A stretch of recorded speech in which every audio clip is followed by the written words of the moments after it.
용서의 주도권이란 제목으로 말씀 전하기 원합니다.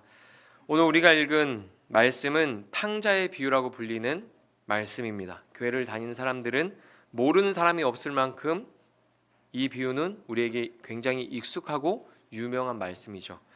예전에 초등학생들에게 인터뷰할 때 이런 질문을 했습니다. 인터뷰하시는 분이 부모님이랑 보내는 시간이 많지만 돈을 적게 버는 것과 부모님이랑 보내는 시간은 적지만 돈을 많이 버는 것 중에 무엇을 선택할래요? 라고 물어봤는데 우리 초등학교 친구들이 뭐라고 답했을까요? 몇 명의 아이들이 모든 초등학생들을 대변할 수는 없지만 놀라운 답변이 나왔어요. 뭐라고 대답했을까요? 놀랍게도 대부분의 초등학생들은 부모님이 돈을 많이 버는 것을 선택했습니다. 그래야 우리가 맛있는 것도 많이 먹을 수 있고 여행도 갈 수 있잖아요. 그런 이야기를 하는 걸 제가 보았습니다. 요즘 초등학생들이 좋아하는 아버지 상이 오늘 말씀에 나오는 아버지일 것 같아요. 한번 17절 말씀 볼까요? 같이 읽어보겠습니다. 시작. 이에 스스로 돌이켜 이르되 얼마나 많은가, 나는 여기서 줄여 죽는구나. 아멘. 오늘 본문에 나오는 아버지는 어떤 분입니까? 부자입니다. 보통 부자가 아니라 재벌이에요. 둘째 아들이 회상했을 때 아버지 밑에 일하는 사람들도 양식이 풍족할 정도로 아버지는 상당한 재력가입니다. 저는 이렇게 받아들였어요. 아버지 일에서 밑에서 일하는 사람들도 부자다.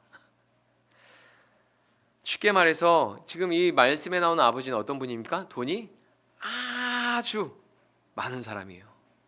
요즘 초등학생들이 가장 좋아하는 부모상, 돈이 많은 아버지입니다. 그런데 둘째 아들은 왜 아버지를 떠났을까요? 보통 사람 같으면 아버지와 가깝게 지내고 오랫동안 함께하고 싶어 할 것 같은데 둘째 아들은 아버지를 떠났습니다. 굉장히 충격적인 일이 일어났어요. 그런 아버지인데 둘째 아들이 아버지를 버리고 떠났습니다.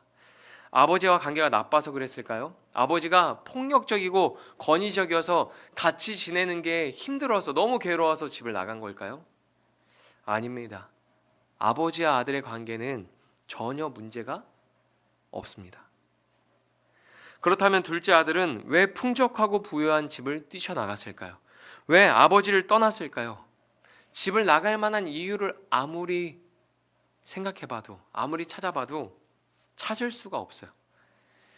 여기에 대한 답은 인간이 가지고 있는 가장 기본적인 문제에서 찾아야 합니다. 바로 죄의 본성입니다. 아무리 잘 먹고 잘 살아도 부족함이 없어도 인간은 만족할 줄 모르죠.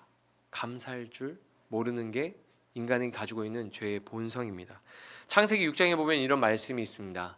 여호와께서 사람의 죄악이 세상에 가득함과 그의 마음으로 생각하는 모든 계획이 항상 악할 뿐임을 보시고. 에베소서 2장 3절에는 이런 말씀이 있습니다. 전에는 우리도 다 그 가운데서 우리 육체의 욕심을 따라 지내며 육체와 마음에 원하는 것을 하여 다른 이들과 같이 본질상 진노의 자녀이었더니 죄의 본성을 가지고 있어서 아무리 부유하고 부족함이 없는 아버지와 함께 살아도 만족하지 못하는 거예요. 사람은 자기 마음대로 하고 싶은 욕망이 있습니다. 자신의 의지를 따라 움직이고 자신이 모든 것을 통제하고 싶은 마음이 있습니다. 왜 사랑하는 사람과 만나서 연애를 시작하면 처음에 많이 싸울까요? 저는 싸워보지 않아서 잘 모르겠지만 대부분 많이 싸우더라고요. 서로 통제하고 싶고 주도권을 가지려고 하기 때문이죠. 서로 싸우는 것은. 모든 사람에게는 자기 주도적으로 살아가고 싶고 독립적으로 살아가고 싶은 마음이 있습니다. 많이 찔리시나 봐요. 왜 자기 주도적으로 살아가고 독립적으로 살아가는 삶을 추구합니까?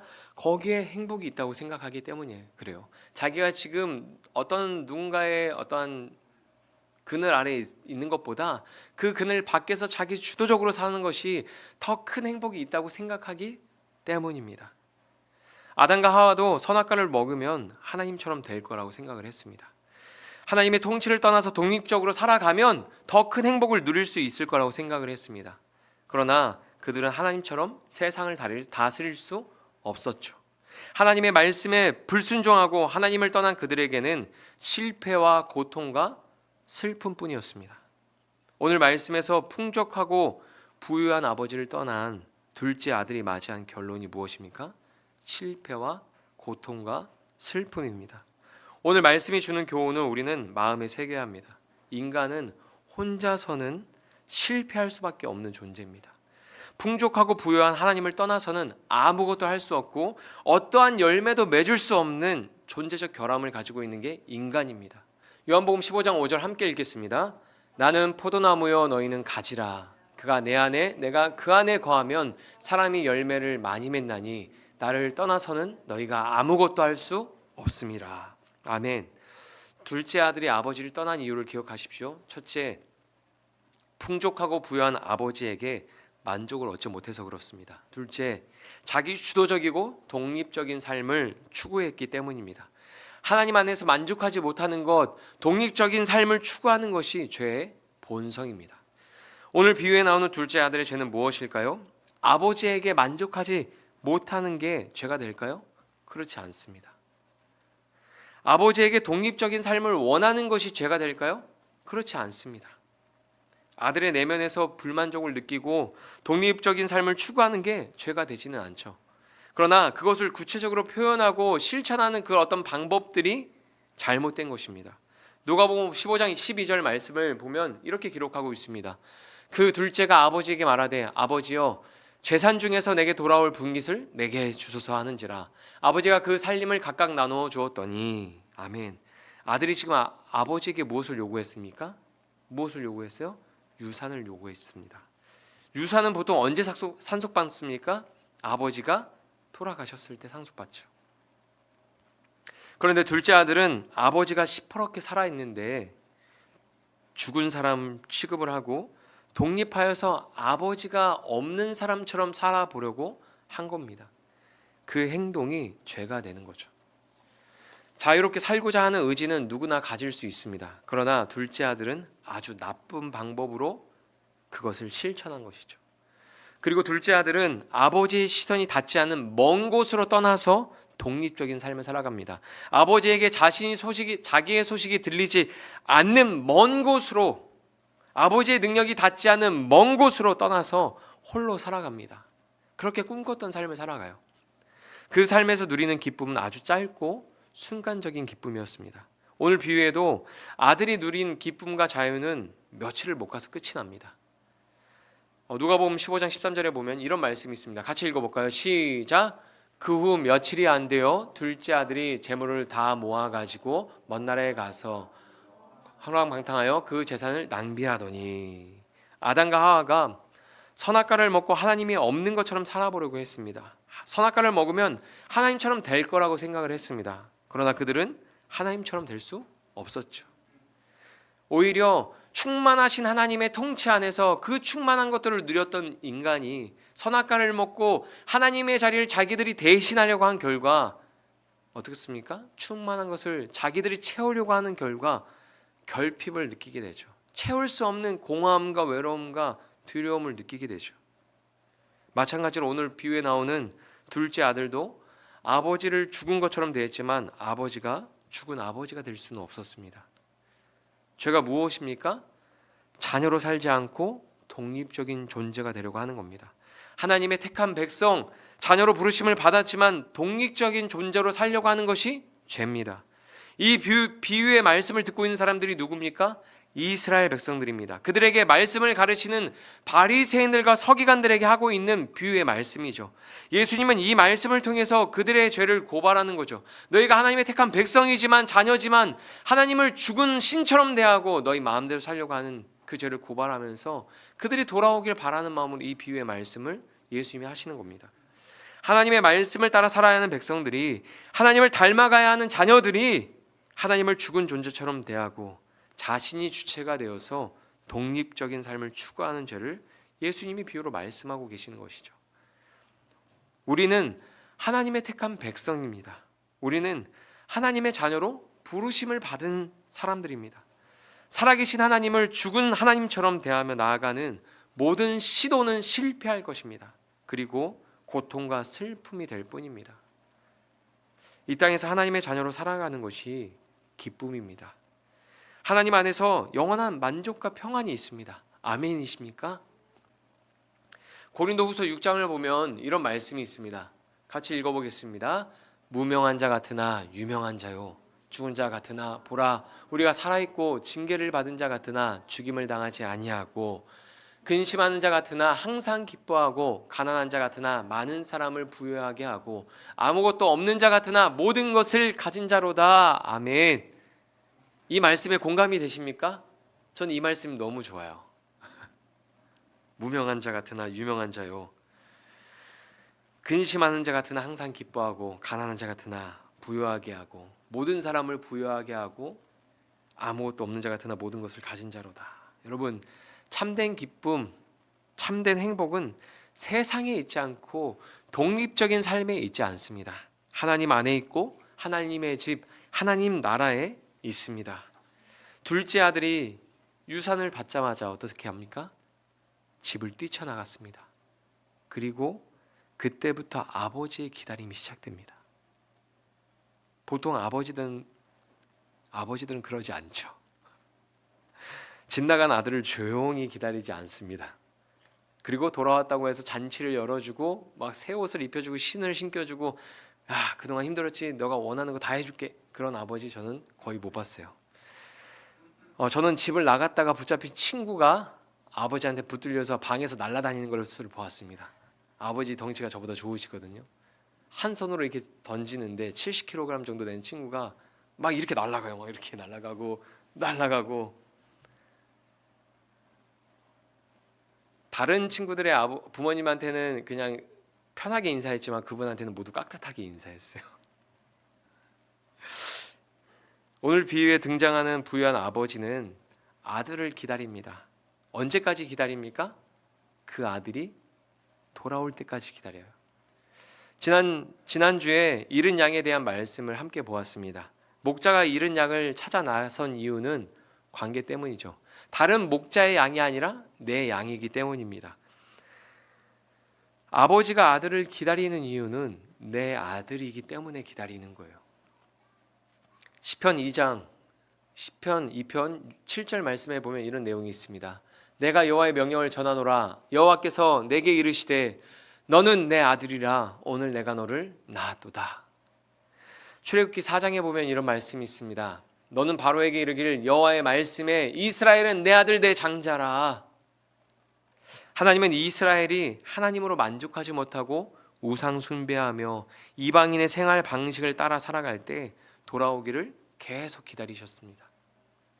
예레미야 4장에 보면 이런 말씀이 있습니다. 여호와께서 이르시되 이스라엘아 내가 돌아오려거든 내게로 돌아오라. 내가 만일 나의 목전에서 가증한 것을 버리고 내가 흔들리지 아니하며. 호세아서 14장 보면 이런 말씀이 있습니다. 이스라엘아 내 하나님 여호와께로 돌아오라. 내가 불의함으로 말미암아 엎드러졌노라. 베드로후서 3장 9절 같이 읽어보겠습니다. 주의 약속은 어떤 이들이 더디다고 생각하는 것 같이 더딘 것이 아니라 오직 주께서는 너희를 대하여 오래 참으사 아무도 멸망하지 아니하고 다 회개하기에 이르기를 원하시느니라. 아멘. 하나님 아버지는 아들이 돌아오기를 기다리십니다. 그런데 이런 생각이 들죠. 그렇게 하실 거라면, 애초에 그렇게 기다릴 거라면, 그렇게 고통스럽게 괴롭게 자녀를 기다릴 거라면 유산을 요구할 때 주지 말았어야죠. 아니에요? 그렇게 많은 하인들이 있는데, 밑에 사람들이 있는데 아들이 나갈 것을 알았다면 불침번을 세워서라도 아들을 내보내지 말았어야죠. 그런데 아버지는 자녀를 잘 알기 때문에, 그 자녀를 사랑하기 때문에 그가 원하는 것을 다 주셨습니다. 돈과 이 세상의 그 무엇도 관계를 대신할 수 있는 것은 없습니다. 아버지와 아들이라는 관계 때문에 아버지는 손해를 감수하고 자신의 모든 것을 내어주었습니다. 아들은 자신의 욕망을 성취하는 것만 생각하고 행동했지만 아버지는 아들과의 관계만 생각하고 그 관계를 중요시 여겨서 행동했습니다. 하나님은 우리와 맺은 관계를 중요하게 여기셨습니다. 모든 것을 내어주시더라도, 어떤 손해를 보시더라도 그 관계를 회복할 수만 있다면 모든 것을 다 하셨습니다. 그래서 이 땅에 예수님을 보내셨고 예수님은 십자가를 지셨습니다. 아버지는 아들을 기다리십니다. 어떤 죄를 지었든지 용서하기로 작정하셨기 때문입니다. 어떠한 대가를 치르더라도 관계를 회복하기로 작정하셨기 때문입니다. 집을 떠나면 아들에게 닥칠 일들을 알면서도, 그가 경험해야 될 고통과 슬픔을 알면서도 눈물을 머금고 보내는 것입니다. 스스로 깨닫고 돌아와야 하기 때문입니다. 이것이 하나님이 자녀를 다루시는 인격적인 방법입니다. 우리가 하나님 말씀에 불순종하고 하나님의 통치를 벗어나서 내 마음대로 살고 세상을 버타며 살아가도 큰 어려움 없이 형통한 삶을 살 때가 있습니다. 죄를 짓지 않아서 그런 게 아니죠. 하나님께서 인격적인 방법을 선택하셨기 때문입니다. 예배를 소홀히 하고 말씀에 불순종하고 죄를 지어도 하나님 모르시는구나, 하나님 없이도 잘 살 수 있구나 착각할 수 있습니다. 그러나 하나님이 인격적인 분이시기 때문에 간섭하지 않고 기다려주시는 겁니다. 착각하지 말아야 합니다. 둘째 아들이 결국 실패하고 아버지에게 돌아갑니다. 그런데 재산을 탕진하고 바로 돌아가지 않아요. 끝까지 버티고 버티다가 모든 것을 다 잃었을 때 돌아갑니다. 가지고 있는 모든 것을 다 잃었을 뿐만이 아니라 그가 인간의 어떤 존엄성까지 다 잃어버릴 때까지 바닥을 치고 나서야 돌아갑니다. 오늘 본문 13절에서 16절 말씀을 보면 이런 내용이 있습니다. 그 후 며칠이 안 되어 둘째 아들이 재물을 다 모아가지고 먼 나라에 가서 허랑한 방탕하여 그 재산을 낭비하더니 다 없앤 후 그 나라에 크게 흉년이 들어 그가 비로소 궁핍한지라. 가서 그 나라 백성 중 한 사람에게 붙여 사니 그가 그를 들로 보내어 돼지를 치게 하였는데 그가 돼지 먹는 쥐염 열매로 배를 채우고자 하되 주는 자가 없느니라. 아멘. 탕자가 아버지에게 돌아가는 과정을 보면 먼저 돈을 다 탕진합니다. 그리고 그 땅에 기근이 찾아옵니다. 주변 환경까지 어려워져요. 그리고 나서 마지막으로 궁핍해집니다. 사람으로 사는 것이 아닐 정도로, 인간의 존엄성을 잃어버릴 정도로 완전히 모든 것을 잃어버리게 됩니다. 돈을 다 탕진했을 때 아버지에게 돌아갔다면 그런 경험을 하지 않았을 텐데 모든 것을 경험하고야 돌아갑니다. 이것이 죄의 본성입니다. 돌처럼 굳은 완악한 마음, 쉽게 돌이키지 않는 인간의 죄악된 모습이죠. 돈을 탕진할 때가 아버지께 돌아가야 할 때입니다. 우리가 가지고 있는 것을 하나둘씩 잃어버리고 있다는 생각이 들면 하나님께 돌아가야 할 때입니다. 재정뿐만이 아니죠. 하나님을 떠나서 멀리하게 된 것, 내가 하나님을 떠나고 멀리하게 된 이유가 돈 때문인지 관계 때문인지 아니면 나의 욕망의 그 무엇 때문인지 모르지만 그것을 하나둘씩 잃어버리고 있다면 우리는 빨리 돌이켜야 합니다. 기근이 올 때 사람들은 이것을 하나님의 사인으로 받아들이지 못합니다. 기근은 그 사람에게만 일어나는 것이 아니라 모든 사람에게 일어나는 것이기 때문이죠. 우리가 요나를 떠올려 보면 하나님께 불순종하고 멀리 도망치려 했던 요나 때문에 요나가 탄 배에 큰 폭풍을 만나게 되죠. 그 배에 있는 모든 사람들도 죽음의 위기에 처하게 됩니다. 요나가 물에 자신의 몸을 던졌을 때야 비로소 폭풍이 잠잠해지죠. 주변의 환경의 어려움이 계속된다면, 반복된다면 하나님께 돌아가야 합니다. 형통하던 삶의 어려움이 찾아올 때 우리는 긴장해야 합니다. 인생에 찾아오는 기근을 아무렇지 않게 여기고 그냥 그 삶에 머물러서는 안 되는 것이죠. 인생의 기근도 오고 모든 것을 다 잃어버려서 내 힘으로 할 수 있는 것이 아무것도 없다고 느껴질 때가 마지막 기회입니다. 정말 모든 것을 다 잃어버려서 더 이상 내가 살 수 없다, 나는 아무것도 할 수 없다, 그런 것을 느낄 때가 마지막 기회입니다. 둘째 아들이 집을 나가자마자 궁핍해져서 돼지가 먹는 열매를 먹으면서 살지 않았습니다. 단계가 있었습니다. 하나님은 한 번에 큰 고통으로 몰아가지 않습니다. 하나님은 처음부터 채찍질하지 않으십니다. 꾸지람을 주시고 징계를 주시고 그래도 듣지 않으면 그때 채찍질로 강하게 우리의 삶을 흔드셔서 죄의 잠을 깨우십니다. 그리고 돌아오게 하십니다. 오늘 본문 18절에서 19절 보면은 이런 내용이 있습니다. 내가 일어나 아버지께 가서 이르기를 아버지 내가 하늘과 아버지께 죄를 지었사오니 지금부터는 아버지의 아들이라 일컬음을 감당하지 못하겠나이다. 나를 품꾼의 하나로 보소서 하리라 하고, 아들은 아버지를 떠나서 자기가 아무것도 아니라는 것을, 자기가 아무것도 할 수 없는 존재라는 것을 깨닫게 되죠. 그렇게 누렸던 모든 것을 다 잃고서야 아버지의 아들이 아니라 종으로서라면, 그냥 아버지 그늘에 그냥 발을 디딜 수 있는 그런 하인으로, 종으로라서 또 그렇게 아버지와 관계가 있고 붙어 있다면 좋겠다는 생각을 합니다. 그때 자기의 죄가 얼마나 크고 깊은지 깨닫게 됩니다. 그렇게 아들은 죄를 깊이 깨닫고 아버지에게 돌아갑니다. 아버지는 아들이 돌아오는 것을 보고 어떻게 합니까? 멀리서 그 아들이 오는 것을 보고 아들이 이제 한눈에 알아봅니다. 생각해 보세요. 아들이 집을 나갔을 때의 모습과 완전히 다릅니다. 옷도 허름하고 외모도 망가져 있을 것이고 신발도 신지 않고 걸어오는 그런 사람을 한눈에 알아봐요. 아들이 오는구나. 그를 불쌍히 여겨서 그 마음을 견딜 수 없어서 달려갑니다. 돼지와 함께 먹고 자고 했던 더럽고 냄새나는 아들인데 달려가서 그를 끌어안아주고 그에게 입을 맞추죠. 오늘 본문 20절에서 24절에 보면 이런 내용이 있습니다. 같이 한번 읽어볼까요? 시작. 이에 일어나서 아버지께로 돌아가니라.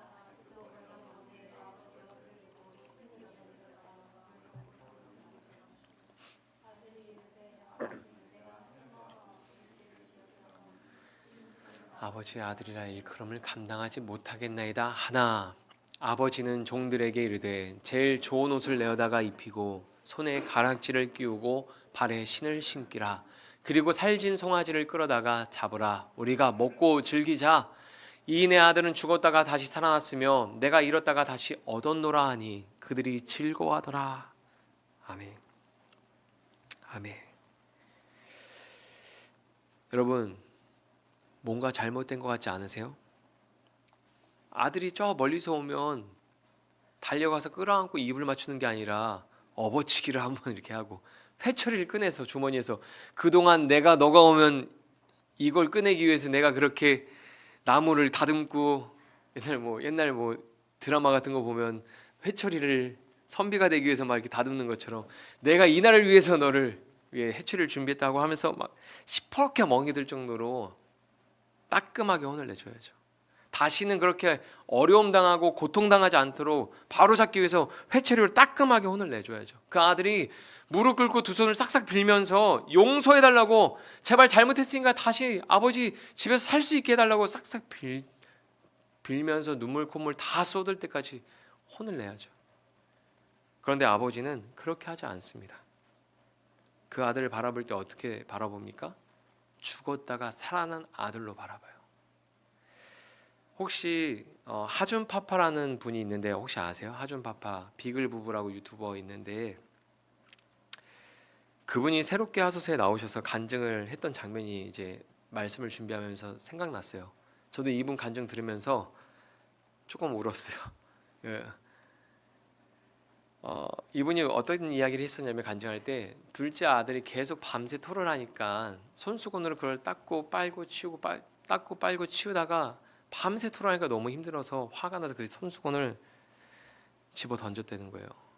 근데 그 둘째 아들의 장례를 끝나고 마치고 집에 돌아올 때 아내는 그 아들이 생각나서, 그 아이가 생각나서 집에 갈 수 없다고, 못 들어가겠다고 해서 혼자 와서 이제 집을 정리하러 왔대요. 그 아이가 이제 썼던 모든 것을. 근데 방에 들어갔는데 그 아이 침대 옆에 그 손수건이 있더래요. 그걸 보고 많이 울었대요. 그러면서 그분이 이렇게 이야기합니다.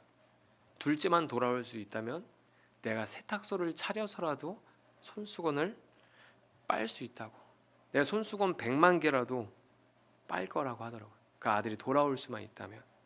그런데 돌아올 수 없잖아요. 죽었던 아들이, 잃었던 아들이 돌아오는 일이 얼마나 귀한 일입니까? 그래서 아버지는 아들을 위해서 큰 잔치를 열어줍니다. 하나님은 무서운 분이 아닙니다. 인격적이고 사랑이 많으신 아버지입니다. 하나님은 우리와의 관계를 회복할 수 있다면 어떠한 일도 하실 수 있는 분입니다. 끝까지 사랑으로 우리를 기다리시는 분입니다. 하나님은 용서의 주도권을 우리에게 넘겨주셨습니다. 하나님 아버지는 용서하기로 작정하셨기 때문이죠. 하나님께 용서받는 길은 간단합니다. 아버지께 돌아가기만 하면 됩니다. 얼마나 멀리 갔든지 얼마나 더러운 죄를 지었든지 상관없습니다. 이미 하나님 아버지는 용서하기로 작정하셨습니다. 하나님의 통치로 들어가서 하나님의 자녀된 복을 누리시기 바랍니다. 하나님의 통치로 들어가서 이 땅에서 하나님의 보배롭고 존귀한 주님의 자녀로 살아가시기를 축복합니다.